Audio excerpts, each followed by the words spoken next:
Today I've got the pleasure to talk to Charles Goodhart, Professor Emeritus from the London School of Economics. Good afternoon and welcome to Vienna, Professor Goodhart. Pleasure to be here. Nice to have you here. On the occasion of the Austrian Central Bank's 200th anniversary ceremony, central bank policies, past challenges and future perspectives, you'll give a speech entitled With the Central Banking. Could you please tell us in a nutshell what this speech will be about? Well, I'm going to start with a bit of history. Central banking has gone through a number of phases. In particular, there have been a series of periods in which what central banks should do and how they should act has been generally agreed. There's been a consensus.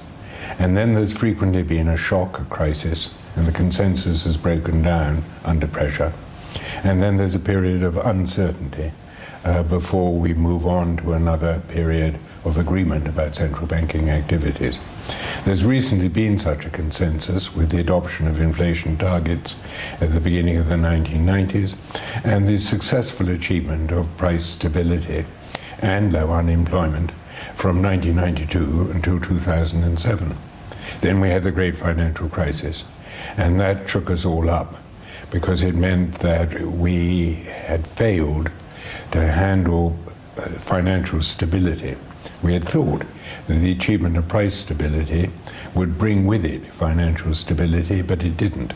And that has meant that the old consensus of how a central bank should operate, focusing almost solely on price stability with one instrument, the interest rate, to achieve that, is no longer going to work in the same way.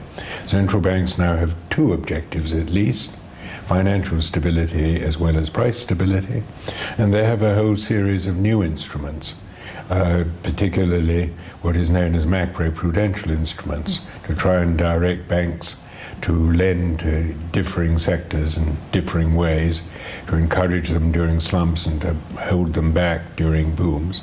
But we don't know how that's going to work because it's only been operating for a short time and we really had relatively little experience. So we don't know yet where we are in that. Also, there are a whole series of technical developments going on which are changing the structure of banking. And beyond that, central banks have found it much more difficult than anyone had expected to bring about a recovery from the recent deflation. And that leads to questions about what had been the problem, if there should be further slump for one reason or another, how they might respond to that. And there are various somewhat outlandish schemes known as helicopter money or even massively negative interest rates to try and deal with that.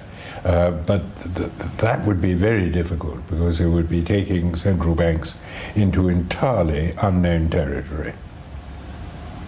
And as to the future, I don't think anyone knows, and that includes me. So the future is still a big question mark. We have to see and wait. Professor Goodhart, thank you very much for this glimpse onto your speech.